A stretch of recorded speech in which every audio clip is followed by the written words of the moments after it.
Morning, everybody. It's Thursday morning, January 20th, and this is the start of our Ag Committee meeting, Senate Ag Committee meeting. And we have Brian Kemp and John Roberts with us from the Champlain Valley Farmers Coalition, along with Bill Emmons from down in Windsor County, I believe. Bill, is that right? And so we'll get started. I don't know if Brian has gotten on with us yet. Can you hear me? This is Brian. Yes. I had to call in. I don't have any internet, so I wasn't able to get on to Zoom. So Must how's be everyone you doing? still live out in the boonies, right? Oh, as John will contest, he's been fighting internet all week in his place. Yeah, down here in the Champlain Valley, you think we have good internet, but we don't. No. Well, I certainly want to welcome you, Brian and John, and maybe before we get rolling, Brian, the committee can introduce themselves. Chris? Morning, everybody. Chris Pearson from Chittenden. Morning, Anthony Polina, Washington County. Ryan Collmore, representing Rutland County. Corey Parent, representing Franklin County and Alberg. And I'm Bobby Starr, Senator from Essex, Orleans County. And we have Linda Lehman, who's our able assistant that keeps us on time and does all the scheduling and a lot of the work. So welcome, everybody. And Brian, we'll get started with you in regards to how your organization down there is working out, and you could give us an overview. Sure. Well, thanks for the invite. We appreciate it. We've done this now several years. I think everybody's pretty familiar with the Champlain Valley Farmer Coalition. Yeah. I don't think I need to go into a lot of detail there on what we do, but we're a farmer-led group that's here for education and outreach to other farmers and to the public sector, and also to committees like your own in the legislative body. So been a tough year. Normally our group will get together. We get together monthly with monthly meetings, but we typically during the crop season will be able to have some workshops and whatnot, and have field trials on the fields on the farms that we work with extension very closely. And obviously the COVID has put a hamper on that for the last 2 years. Last year we were only able to really get together in person 2 different times, and one was we had a on the farm picnic out at Blue Spruce Farm where the Audette family hosted it, and had a great turnout. People were just happy to get out, and we actually at that time met with the new extension director, Dr. Roy Beckford, which was a good meeting. And then we had one pasture walk later in the year looking at some different type of grazing options that we offered for our members. But other than that, everything similar to what you guys have had to do has been on Zoom. Our membership is steady.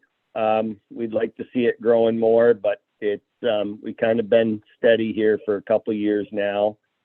We have 93 farmers on the list, and we have another 40 or 50 supporting business members, non-voting business members that are members also. And predominantly that's Addison, Chittenden County, maybe a little of northern Rutland County. We have been working a little bit with the other farmer watershed groups. We had a joint annual meeting last January with the Connecticut River Farmershed Water Alliance and also the Franklin County Watershed Alliance, which was nice for the 3 three organizations to get together and talk to each other and let each other know what we're doing. And we're actually just in the early stages of discussion to have that again this year. So that's a positive note with the three farmer watershed groups working together and keeping each other informed. We've been quite active this year, even with COVID. Our executive director, John Roberts, been heavily involved with the Climate Action Group, working group, and he's been very involved with that, and I'm sure he will discuss that with you when he gets on. And myself, I've been working on the payment for ecosystem services working group now for a couple of years, and I think we're making some real progress there. Things are starting to look, we're starting to really get some ideas on what it'll look like, what some dollar values may be for farmers in reducing phosphorus, building soil health. So we're excited about that. And then, you know, things that we're really concerned about and we're real watching are, you know, the CAFO issue.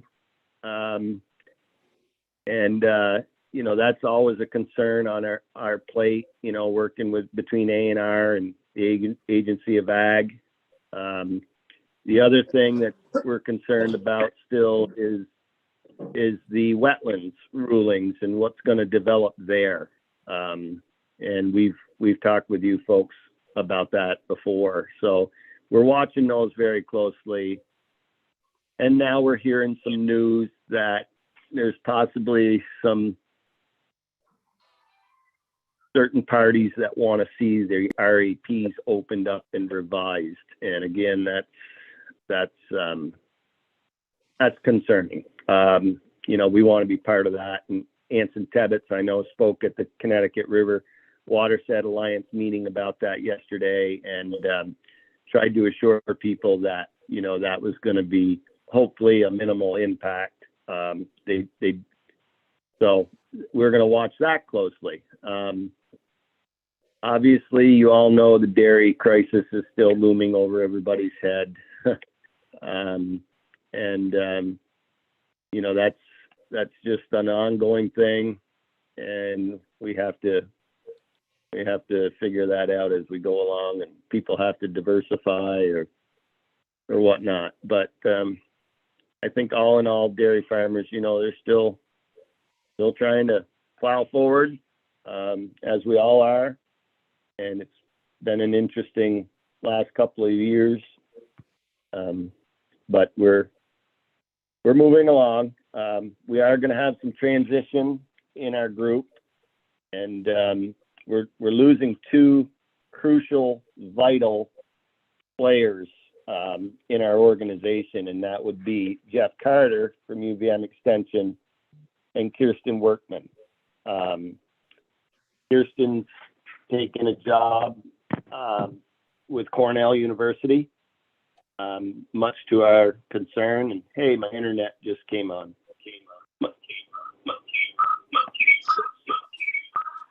Well, good to see you, Brian. There, I shut my phone off.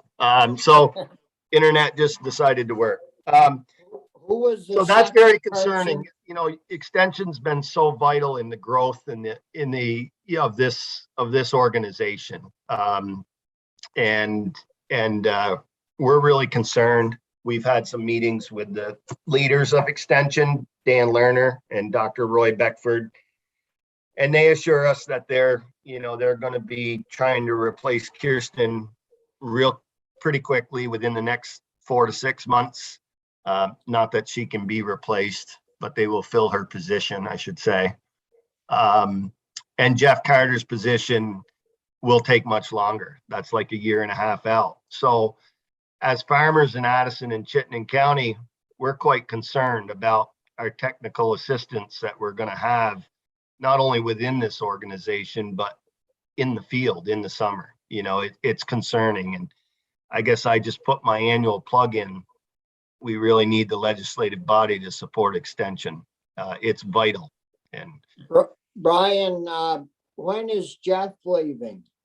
Jeff's not going to retire now till about June. He initially was going to leave sooner, but I think he's so committed, that he wants to help help through this transition, and he's going to stay on, I believe, until June or July, maybe. But that position, UVM's already told us they won't fill that position for probably 18 months realistically. And that's, I mean, for us as farmers, that's very concerning. They never replaced other players in the UVM extension that retired years ago, and we're really concerned. Kirsten, Kirsten leaving is probably impacting us just as much because she was out in the field helping with cover crops, helping with manure injection, trying different things on different farms. She was working in a project with me. We're an organic farm.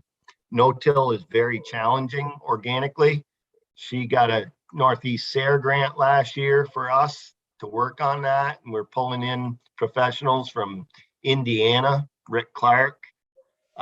She did all that. And, now we're going to have to figure out the future of that without her. But, other parts of extension are going to try to fill in. Joshua Faulkner is going to help us as much as he can, but we all know how busy he is. Why would it take so long to fill a position, Brian? Bureaucracy, I think. I mean, John, you could add in, you were there for that conversation, but basically they can't even post the job until Jeff is officially retired. And they post that job, obviously it's an internet, nationwide post. And then there's channels that they have to go through the upper levels of UVM on the hiring. It's got to go through the dean's office. It's got to get approved there. So there's to me, it's just a lot of bureaucracy that they have to go through before they can hire a faculty position. They have, Mr. Chairman Starr, they have to apply to a faculty board and justify the reason for hiring another faculty member. It seems really bizarre in a way to me, to all of us, as Brian said, they cannot even start this process until Jeff has officially retired. And so, the Dean of Agriculture has to go to the faculty board and say, hey, we need a new faculty member, but that's competing against other, as I understand it, other parts of the university for faculty members. And,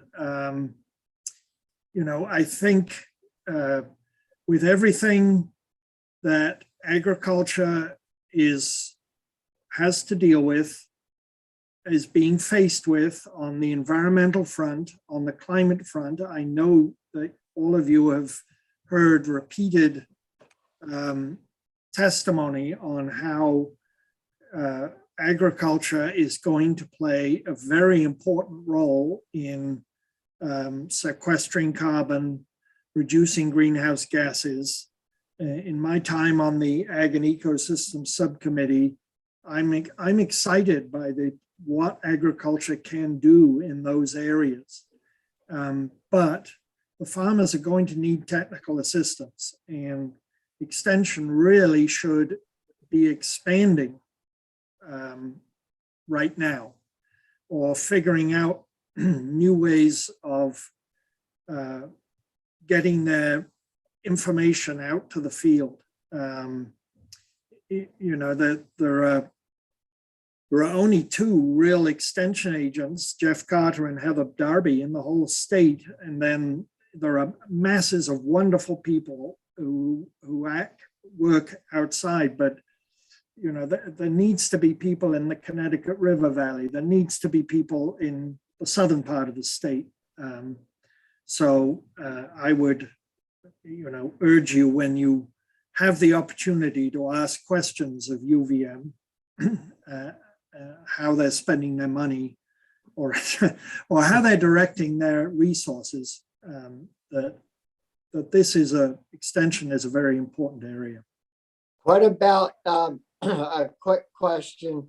Have you folks as a Watershed Alliance written to President Kamala in regards to the loss of time and what that means to the 90 farmers of your group? Because that could be helpful. Yeah, to be honest, at this point, we haven't. We've debated, we've talked about that, and we will be doing that. It's been, with Jeff originally leaving earlier, but now, moving back a little bit into the year, that relieved a little bit of pressure there. I mean, we were just, as Brian has said, we were very disappointed that when UVM learnt that Cornell had come hunting, literally, they looked up Kirsten Workman and asked her to apply for the job she's taken in their pro-dairy program. But when Cornell did that, UVM, let's just say we did not feel they responded in a aggressive, they didn't seem to recognize the caliber of the person they had already in their workforce. And I do understand there are great difficulties, but it is a pity that they don't seem to be able to move as lightly on their feet and swiftly as one would like. But Yeah. we will most certainly, I think, be writing that sort of letter. And urging that, because I think it's very important. I certainly know Heather Darby was very upset that Kirsten was leaving. But it's water under the bridge. Our coalition is going through a pretty heavy transition. But we will survive. We've got a very active, engaged board of directors. I think it's only fair to let you know that I too am leaving. I can't really be open about why at this point, but an opportunity is being presented that I feel I must take for my life. So we will be probably hiring, we have a candidate in mind, an interim director shortly, to bridge the gap to getting a more permanent executive director. But so it isn't going to take them 1.5 years to replace you then? No. We can work swifter than extension, hopefully, on that. But one of the important parts of that is, we've funded John's position for the last 1.5 years through the clean water funding grants that we've gotten through the ag agency. And, there's a new grant proposal is being put right now for the future, for the next 2 years. We're applying again, and I would just put a plug in for that funding also is so critical.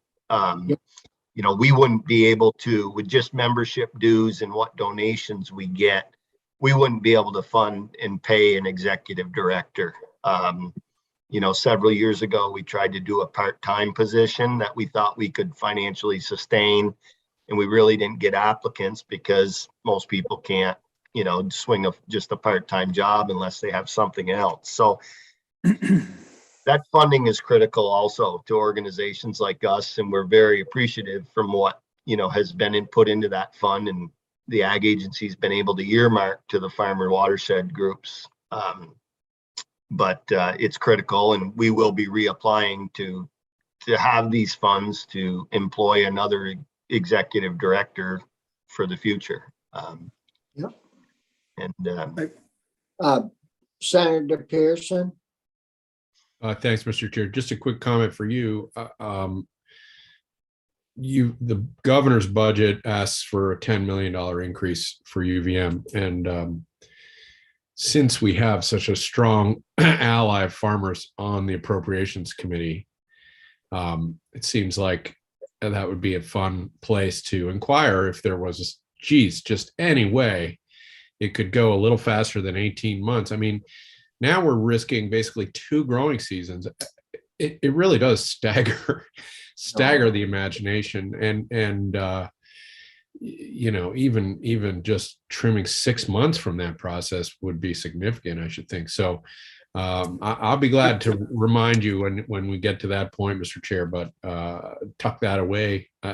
You probably have, But we may not see Kamala for a month or 6 weeks, and it'd be nice to get him headed in the right direction before that. I'm really happy to hear, Senator Pearson, Yeah. that you've grasped that apple very clearly, and that is 2 growing seasons. A lot can happen in 2 growing seasons, and I think it actually emphasizes Chairman Starr's point that we need to get a letter off to President Gamela right away, emphasizing that.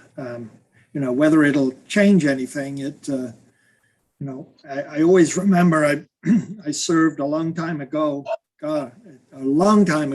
in the British Royal Navy Reserve, and I always remember hearing how difficult it was to stop a super tanker. If it was going full speed, it took 5 to 8 miles to bring it to a halt, and by that point, and that's an emergency stop, and it seems like UVM occasionally is a super tanker trying to turn it around. Anyway, I would like to, you mentioned the governor's budget.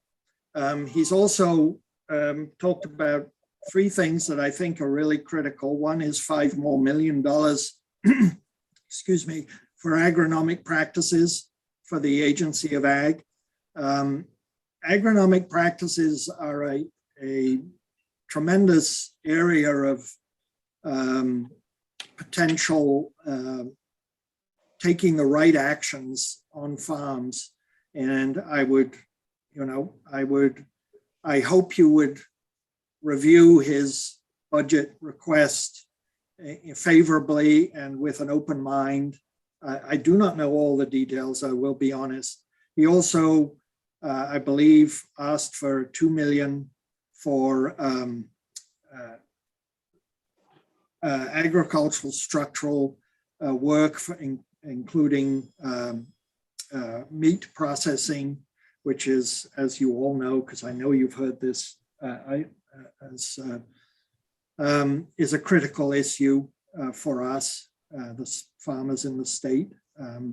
We all know the COVID pandemic, if it's demonstrated 2 major things in Vermont, it's 1, we all need broadband, and 2, and more importantly, food security and local food is so vital. Our farmers can produce a significant portion of what we need in the state. We just need to figure out how to do those infrastructure, pulling the different resources together so farmers can sell their products easily and actively and successfully. It almost seems like old home week here, Chairman Starr, seeing you again. We've seen a lot of each other over this last year, talking about the dairy situation on the task force. Sadly, there is no simple, pull a lever, this is the solution to this problem. well, actually, there is a simple solution if everybody just doubled their consumption of milk. But I don't see that happening right away, although, we bemoan the loss of fluid milk, and yet New England Dairy and others will tell us repeatedly that, and the evidence is that Americans are consuming steadily more and more milk. It's in the form of cheese, yogurt, and other products. I just came off a meeting of the Addison County Economic Development Authority just before this. We had Congressman Welsh on, but part of that part of that meeting was Fred Kenny, the executive director, talking about a potential new milk processing plant that is being talked about in Middlebury. Where that will go, we wait to see. The people who are talking about making that investment have yet to file a planning application, but they seem to be moving in the right direction or moving to that point. And that would be, to be honest, it might be a game changer, because the amount of milk they are talking about processing, and one of the beauties of what they're talking about is they will not be in competition with Cabot or Agrimark or DFA. They will actually, or Ben & Jerry's, they will be providing a solution for some of the products that those companies have trouble utilizing. They plan to market most of what they produce at this plant abroad. It will be for export. So we'll see where that goes. It's very much up in the air. I think a lot of us who've been around Vermont Ag for a long time have seen brief, things. Oh, I've got, people come along saying, I've got the solution to this problem, and it doesn't pan out. So I'm waiting to see this one pan out. It certainly is very interesting, potentially very interesting. I think the climate, I'm sure you're going to be spending a huge amount of time on climate this year. The Climate Council, I think they've already submitted their draft plan to the legislature, and there are beyond just transportation and housing, insulation, better housing, better heating. There are a huge number of things that ag can potentially do, improving soil health, improving, reducing, the polite way of saying enteric emissions from ruminant animals. These are all potentially doable, and doable in a way that actually produces economic benefits for farmers. If cows, for example, don't burp as much methane, they're utilizing that energy to grow bigger, grow better, grow faster, or produce more milk. And there are some very interesting potential solutions to that problem. So I think that's very exciting. Again, I see tomorrow that Mike O'Grady is testifying before you about possibly paying for the premium fee for USDA dairy margin protection program. I think that has demonstrated, I think we saw on the task force, that has demonstrated a really great return to the farmers for that premium. There are other states that do that. Hopefully Vermont can do that, because I think it has some real benefit to the farmers. Yeah, John, one thing that I had a meeting from 8 to 9 this morning, and there's quite a lot of concern about ag getting the proper credit toward the greenhouse gases that's produced on the farm, and getting credit for all the positive things that they're doing on the farm, such as cover cropping and no-till and all those things. And the way it was explained this morning, A&R isn't too fast about giving any credit to ag for those services that are really helping to cut down on our emissions. Like, they're very skeptical about giving farmers or forest owners any credit for the carbon sequestration for their crops they're growing and the trees that are helping. So I know we've got to stay awake on those issues. I think that's a very good point, Chairman Starr. It sort of leads, to be honest, I don't know. I don't know about the reluctance to give credit. I do know, and we've all seen evidence that A&R and the Agency of Ag, it sometimes seems that they're not on the same page. They're not about a number of things, whether it's this or CAFO or wetlands or what it is. I think we're all aware of that. It's an ongoing process.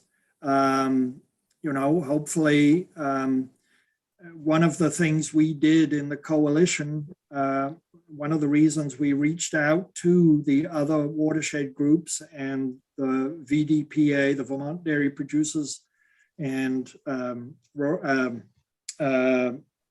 Bureau, earlier last summer, was to write a joint letter to the governor expressing our concern about the lack of clarity and unity of purpose that seem to have developed between these two agencies that have such a significant role in regulatory affairs of agriculture. There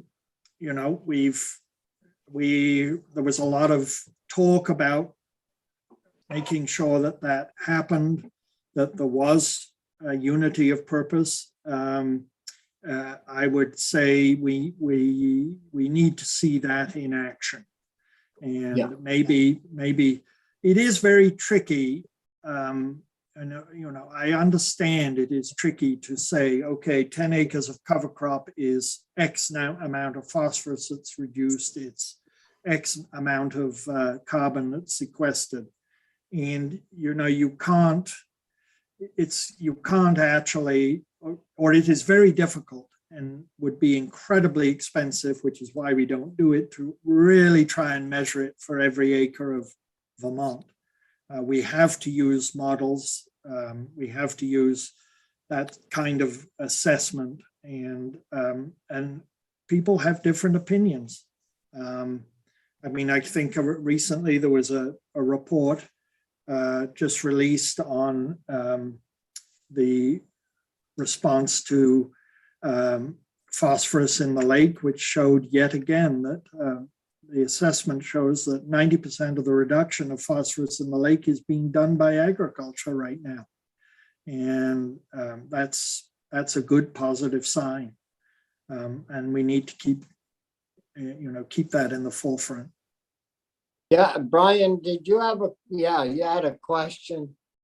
Thank you, Mr. Chair. I'm very sensitive to the time too. We've got our next group coming in about 5 minutes. So I find it unfortunate that the adjective nimble could not be applied to the UVM situation with respect to finding a replacement. So I joined Senator Pearson in hoping we can encourage our university to pick up the pace, so to speak. I think that's critical. But I wanted to find out from Brian, and it's great to see you guys again. How many farms in your, I think you said 93 farms are in the coalition now. How many have gone out since we saw you last? What size were they? And what are the status? So what's the status of those? If you can just sort of quickly do that. I don't know the exact number in the state that's gone out. I know right here in Addison County last summer, we had minimally of 4 that sold out that I can think of right off the top of my head. And they were on the small side, you know, less than 200 cows. But I could think of 4 right off the top of my head, and 2 of them were within 10 miles of our farm here in Sudbury. One was in Orwell, and, you know, so it's still happening, and I'm sure it's going to continue. And as we all know, the average age of the farmer is, you know, in his late 50s, 60s, and the younger generation is not real excited about coming into this occupation with everything's looking so bleak and the additional regulation and all of it. It just all compiles. And then I'm going to say this, I said it to UVM, that university doesn't have a lot to offer anymore on this behalf. Yes, they have the 2+2 program, but look at Spear Street. There's 70 horses there, and I've been told there's 40 to 50 cows. I mean, that's a total reversal of in the 70s and 80s. And I even question what university's commitment to agriculture is in this state. We were told it's there, but I mean, it's changed a lot, and you know, it's very frustrating. I'm very excited to hear that you folks are very concerned about this hiring of an extension agent in Jeff's position, and that really excites me that you guys are taking a special interest in. And who knows if any of the pressure we can put on them will amount to anything, but it's nice to hear that you guys are in our back. You know, you got our back, and anything that we can do together. Certainly, as John said, you know, we will be sending letters, I think, both to the dean and the president. And if there's something that you can reconfirm with us that'd be great. Very good. Thanks, John. Brian, very much. Can I just add real quickly to Senator Colomore's question? I mean, it's fair to say that those farms of Brian, and I can think of them too, you know, when we say they go out, they moved. Some of them are still being farmed as dairy farms, but they're now being farmed by bigger LF. The land is being operated.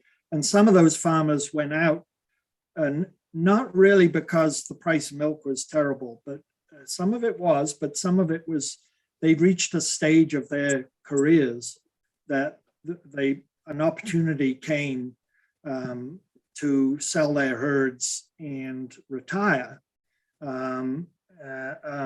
So it's a very complicated question. But, you know, the land is luckily, you know, is staying in agriculture. It's just being managed differently. Thank you, John, and thank you, Brian, for everything you're doing. Other questions from the committee? For either John or Brian?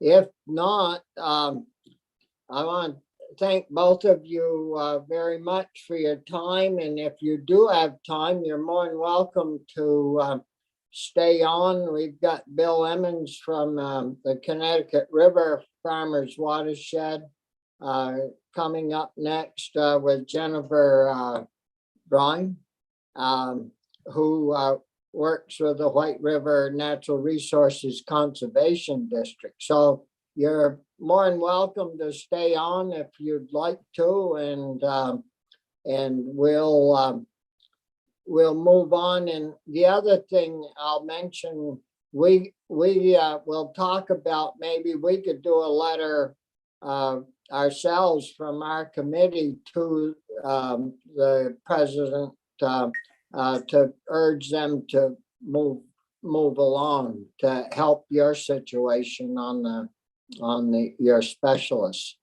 So with that, thank you. Well, yeah, Thank you. thanks again. We have Bill Emmons with us from Windsor County.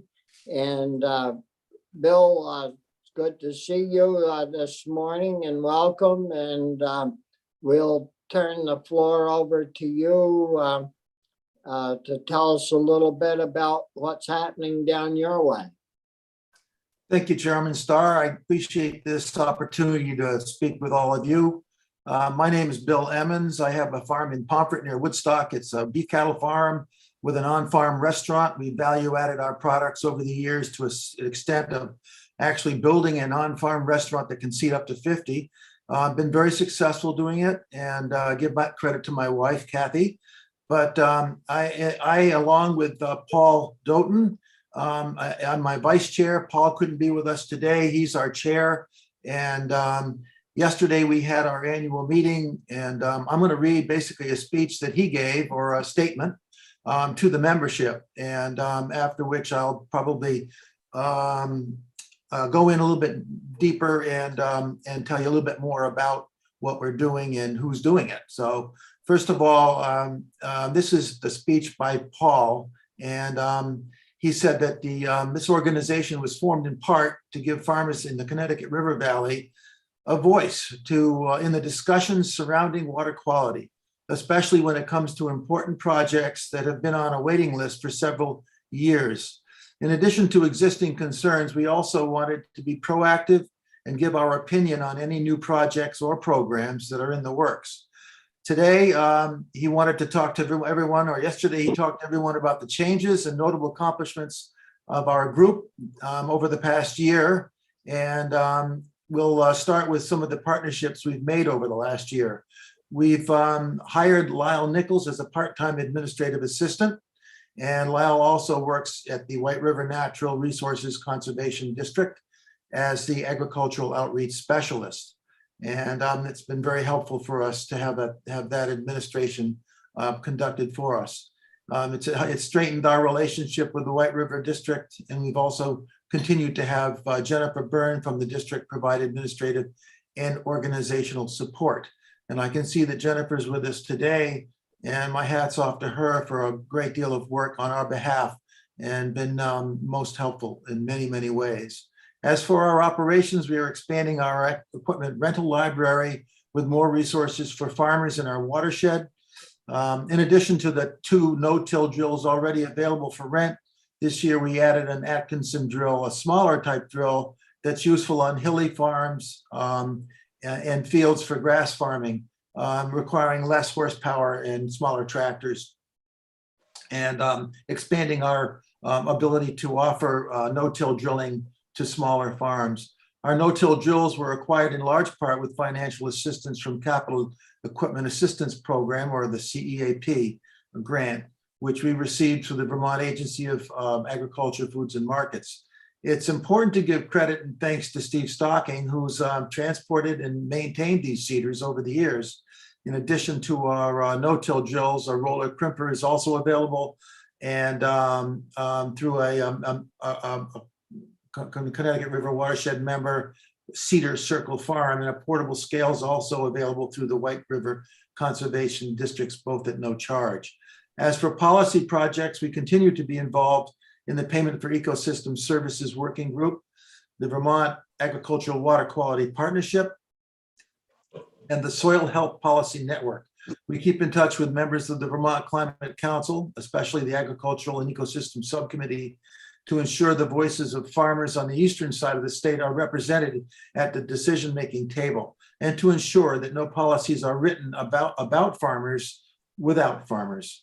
Our 22-year goals include to work collaboratively with the farming community, especially the underserved, to continue to engage with policymakers in Vermont and New Hampshire. We are a 2-state watershed alliance, and as a Connecticut River. We want to explore the expansion of our watershed group into Massachusetts. And we also would like to increase the number of involvement and expanded use of no-till seeders throughout the watershed. We wanted to continue to push for funding for conservation, including funding for conservation districts, and to educate people on their required ag practices and the payment for for environmental services and conservation. Also to provide a space for farmers to be heard.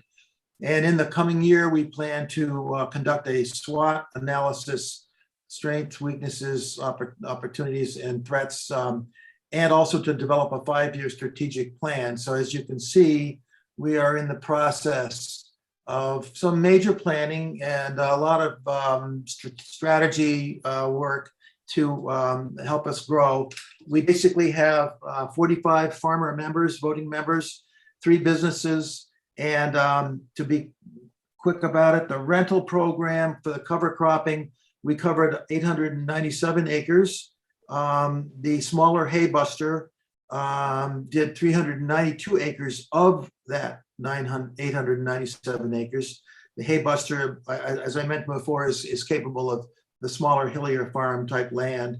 We have 7 farms involved in that program, one of them from New Hampshire, and some of the 7 farms use those no-till seeders more than once in a year. So it gives you an idea that we've been successful there. However, I must admit that the acreage has gone down a wee bit, but that's due to the fact that some farms have purchased their own no-till seeders, which means some of the bigger farms that can afford those seeders have stopped using ours, and our acreage numbers have dropped a tiny bit. I think that's it in a nutshell. I'm going to let Jennifer Byrne speak on the Alliance's behalf next. I think is probably what should be done, but just wanted to tell you that there's a lot. We're aggressive. Unfortunately, because of COVID, we're not able to meet in person. We had to cancel a annual meeting to be held at Walt Gladstone's Newmont Farm in Bradford, Fairleigh area. And that was an unfortunate thing, but we have to just roll with the punches at this point. We are planning, a strategic plan, so we'll be able to hopefully in the future come together with farmers on site and enjoy some socializing for one, but also some in-person education on water quality, soil health, and the rest of this important work. And I have to say that sometimes the seed companies will accompany the drills to the site and help them calibrate and help them become successful in their efforts to either no-till into sod or into open ground after corn. So that's it in a nutshell. If you have any questions. Well, we can go to Jennifer and then we'll move back to questions after that. So good morning, Jennifer, and welcome. And I know your counterpart up here in Orleans County quite well and work with them quite a bit. So welcome and good to have you with us. Thank you so much. Good morning, everyone.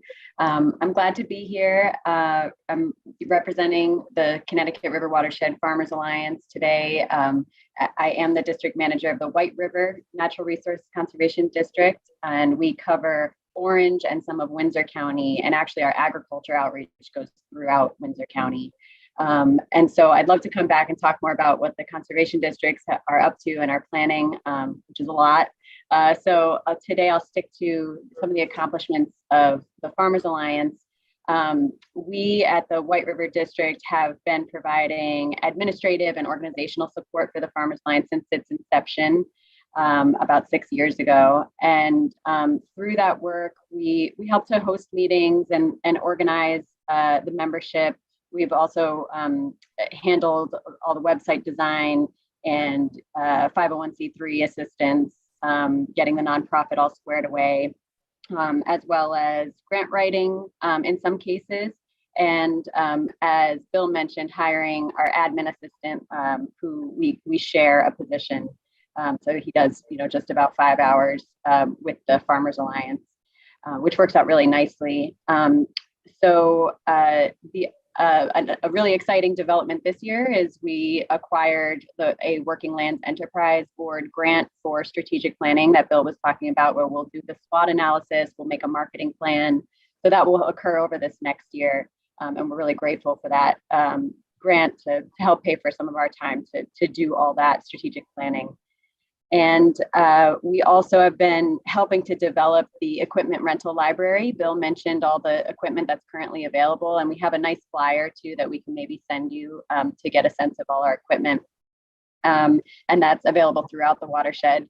Although we're expanding, currently have membership in Vermont and New Hampshire, and are looking into partnerships. We've had folks approach us from Massachusetts who want to be a part of a broader regional watershed alliance, and we're excited about that to build momentum and partnerships, and access some of the federal funding through the Long Island Sound Futures Fund, potentially looking at some of those grants that span the watershed, and also looking into the RCPP, the Regional Conservation Partnership Program grants through the NRCS for our region, because we do continue to hear that there's an impending nitrogen TMDL for the Connecticut that hasn't been set yet, but we know that it's coming. We want to plan for it. So in addition to all this sort of local coordination work, you've likely heard from John Roberts earlier about hashtag Farm24VT, which was a collaboration between our alliance and the Champlain Valley Farmers Coalition. Amy Richardson had this brilliant idea based off of a strategy they used in England, a social media celebration of farming in Vermont. And so that kicked off last year. We had over 150,000 participants throughout that day. And this year, the date is already set for May 18th, 2022. So we'll be looking forward to that and continuing to collaborate with John and Sarah and Amy Richardson on that. We at the Conservation District, we partnered with the Farmers Alliance on a grant from the Dairy Business Innovation Center for one of the grazing cohorts, transition to grazing cohorts. You may be familiar with that grant opportunity. And so we actually have 12 farmers who are signed up through that program. And this is like a peer-to-peer learning experience where every farmer gets a grazing plan written by our grazing specialist and meets together 6 times over the course of 3 growing seasons. And the Farmers Alliance, how they pull in, or how they will be pulled in over time, is really as mentors and keeping that connection and that peer-to-peer learning experience alive. And so that's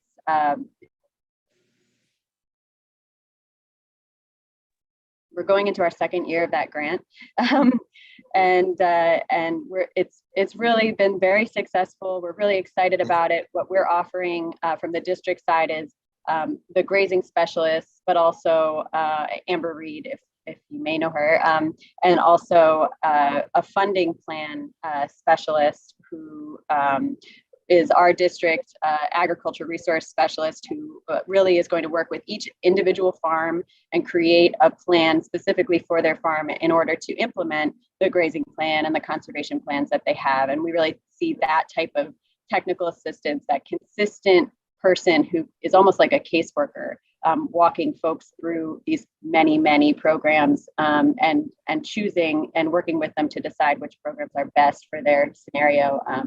That's the critical role that we serve, but I won't go too far into that because that's dipping into the Conservation District a bit. But we're grateful to be collaborating on this BBIC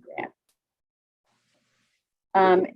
In addition, we reach out to our membership often about opportunities, programs, any of the state and federal funding programs that are new, and always offering technical assistance to help walk through those programs.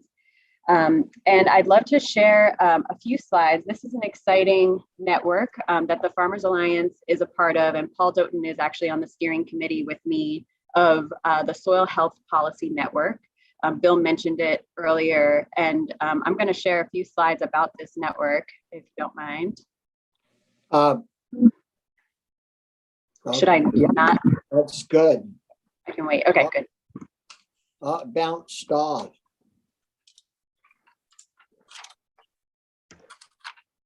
Sorry. Okay. So the Soil Health Policy Network came together over over 2020 when we were all virtual. And a lot of folks have been really lamenting how divided, separated, siloed we've all been in the fields of conservation and farming and environment. And so this was an attempt to really just bring people together and build connectivity. One of our steering committee members, Kat Buxton, calls it building the social mycelia of the farming community and folks who care about water quality and agriculture and soil health. So we have over 60 current members of the network. You can see just a sample. We have many farmers actually in this network, which is really the most important piece for us, is that farmers feel like they can engage and give their opinions so that when we do talk about policy, it can remain farmer-led and farmer-informed. We actually have stipends for farmers to participate that have been acquired through NOFA Vermont and Rural Vermont and Vermont Healthy Soils Coalition to compensate farmers for their time. And I'll just let you look at this list of participants. So the Soil Health Policy Network brings together farmers, foresters, service providers, researchers, and advocates in a monthly meeting to discuss the past, present, and future of Vermont soil. And our topics of discussion include new and existing policies, the current status of soil health science and research, and connectivity across sectors, land managers, and programs.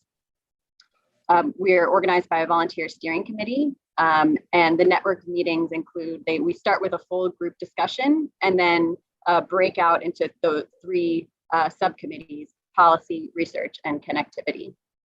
And folks select which subcommittee they would like to be a part of on that day.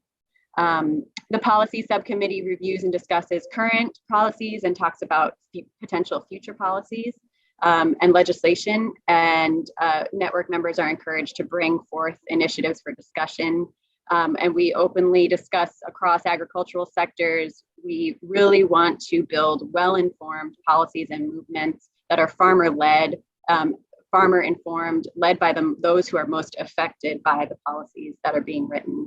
And so some examples are building consensus and support of a PES system. We've talked about the RAPs recently because we've seen that there are some edits being proposed. And so we really want to advocate for a robust participation, but we want to be organized and really be talking to each other across silos so that it makes it easier when the time comes to build legislation and bring it to your desk. So the research subcommittee shares and examines the current state of soil health research that's being conducted in Vermont and nationally. The aim of this subcommittee is to build a thorough understanding of what is known and unknown, and build shared knowledge to design future research goals. So we've been looking at UVM's state of soil health research that a lot of the partners in the network are participating in, Vermont Law School's research into payment for ecosystem services, and some of the SIG, the conservation innovation grants around the state. And finally, the connectivity subcommittee. This is very near and dear to my heart.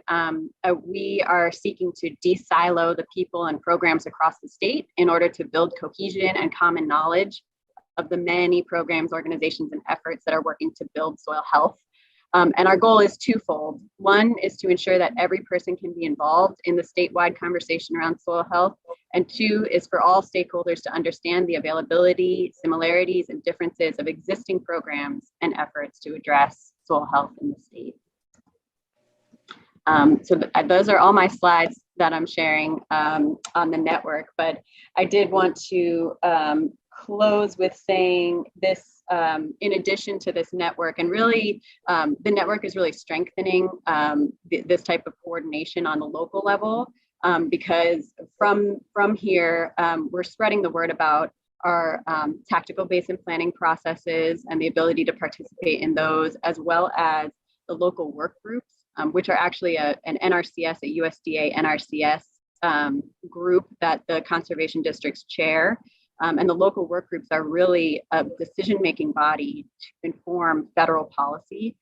when I come back and talk about the conservation districts, I'll love to go in more about local work groups because they really are very important, and we're ramping them up, and NRCS is encouraging even more locally led organization around natural resource decision making. So we see, all of these efforts to keep things, like I've said several times, and like it, the payment for ecosystem services initial report made really clear that they really want these types of policies to be farmer led and informed by folks who are really familiar with the overlaps and gaps in existing programs. I'm going to close there and allow some time for questions. Well, thank you very much, Jen. With I see you had like 16 different organizations that are part of your group. 16. Organizations, I guess I listed a few, yeah, or state people. I was wondering, is DEC and CLF, are they active participants in those meetings? Yeah, well, Marley Roop is our very regular DEC rep on this call, and she's such a good addition to have. We're always really grateful, and she's really grateful to the network as well. And CLF is actually a recent addition to the network, just starting this year. We just held our first meeting of the year. And we actually invited them, prompted by the letter that we saw written around the RIPs. And we really want to build coalition and understanding because we think that there are ways that we can come together and agree, especially on the need for public participation and really hearing from farmers about laws that are written about farming. So we're excited that they're willing to come and listen and hear from farmers. Yeah, well, both of those groups are very, very active in the legislative process, I should say, I guess, and sometimes I've found that sometimes they can be very helpful, and sometimes maybe quite negative on issues. And it's good that you're trying to get those silos lowered, and because the way to accomplish something is all working together and understanding each other. Senator Collmore. Thank you, Mr. Chair. Jennifer, excellent job. Thank you very much for bringing us up to date. And I realize today we're focusing on watershed alliances and farmer groups, but I just want to again put a plug in for the conservation districts. On my side of the mountain, if you will, Hillary Solomon, who heads up the Houlton Meadowy Conservation District, does fantastic job over there. I know the chair mentioned his person up in the Northeast Kingdom. So I'll just put another plug in for your groups. I think you do some amazing work, and you have my full support. Yeah. Are there questions for Jen? The rental, you said you were setting up a library for rental equipment, or you're muted, Jen. Is that something where farmers can punch in on their computers or iPads and find out when there's opening slots for your no-till equipment? And is that what that's all about? Well, that would be very advanced. Maybe we'll get there someday. Bill, do you want to answer? I'm going to pull up. The word library is really, it's probably not the right word, but it's basically a series of opportunities, let's call it. And these opportunities are to rent these different drills. And you can see on the screen here which ones we have in front of us. You see down below the roller crimper and then the portable scales. The library is just a term used to say a selection of opportunities, these grass farming no-till drills. So people will contact the Connecticut River Watershed website or call and tell them what their needs are, and then they're scheduled in. There's a fee for members, voting members, and then it's a higher fee for non-members. But most people that use it are farmers that are members of the Alliance. And what about, do you have a manure injection piece of equipment yet? No. I don't know. I don't think we do not. But I'm not even sure how much manure injection takes place on this side of the state, if any. See, That's up north, I have a farmer that I represent in my district that put in manure injection, and I saw his soil test from like 2 years ago, and from this past 2 year, the past 2 years he's been injecting his manure, and the fertilizer use is dropped down, commercial fertilizer, to almost zero. That his soil tests have come up so much. It's really quite a positive thing.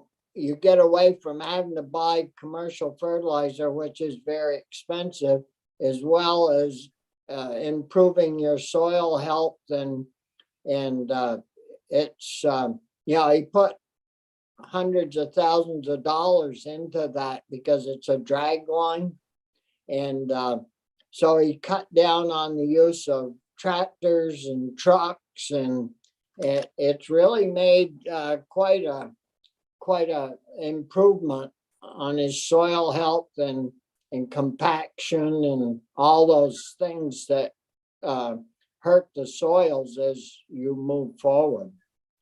So that would be a good piece of equipment. I bet Walt Gladstone got that system like that yet? I don't believe so. I go up and go over the Newbury Crossing fairly frequently to go up to North Haverhill, and I've seen them spread. Everything is soil surface spread. Yeah. But you're right. Once you inject, you don't smell the manure. It volatilizes if it's spread out there. It always will be. You lose a lot of nutrients that way, nitrogens, whatever else. But it's an expensive process to have an injection system, and it limits the number of farms that can actually invest in that. But you're right. It is a wonderful alternative. Yeah. Other questions for committee members for Bill or Jen?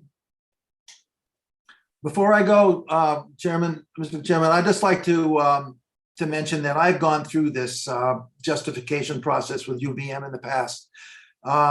Position justification. And we lost a non-dairy livestock specialist 2 or 3 times. And it took months and months to get a new one. And the last time we lost Benton Glaze, they never did replace him. And it's been a big loss for the non-dairy livestock sector in this state. So I would ride herd on UVM as far as getting them to justify this position quickly and to get out hiring protocols in place. Yeah. No, there's no excuse to take 1.5 years to replace somebody.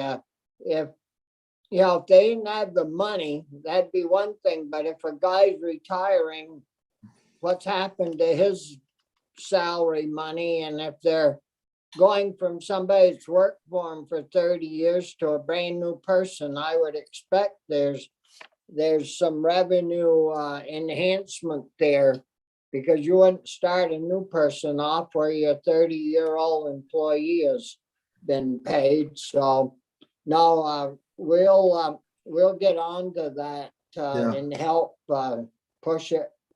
I'm gonna let Chris, my vice chair, let him do that. He lives right in Burlington, so he can run up the hill to UVM pretty quick. Jen, do you have something else? Yeah, just one thing, and I don't want to overstep, but I don't want this to be a surprise to you all either. The districts are requesting and have requested funding this year, and you'll see all the positive comments in the budget. We had the most comments from the public supporting our request, and so I just would love to come back and talk to you all sometime about that, but I don't want that to be a shock to this committee.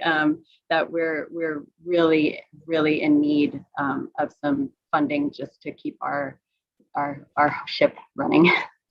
Well, I don't know if it's proper to say this or not, but I usually say what I think. You've always been the stepchild to the, to the environmental situation, and the districts do such good work, and I mean, I cannot remember anyone ever complaining about the work that you folks do. They usually come in and talk about, all the good work that all the districts are doing around the state. So I'm sure that we all serve on two different committees, and we have A&R and the tax committee.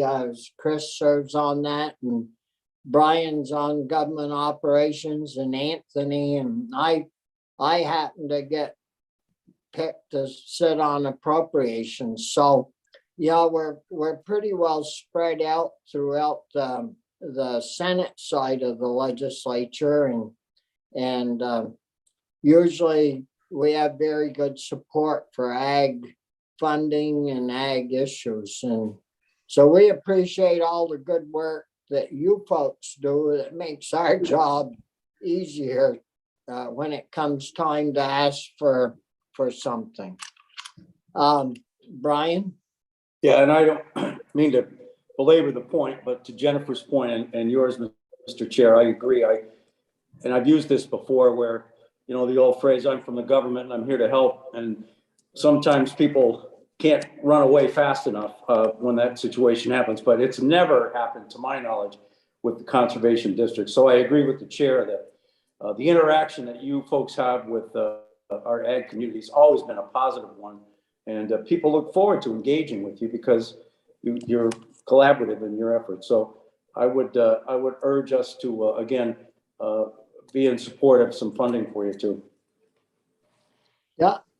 Anything else from any committee members or our guests?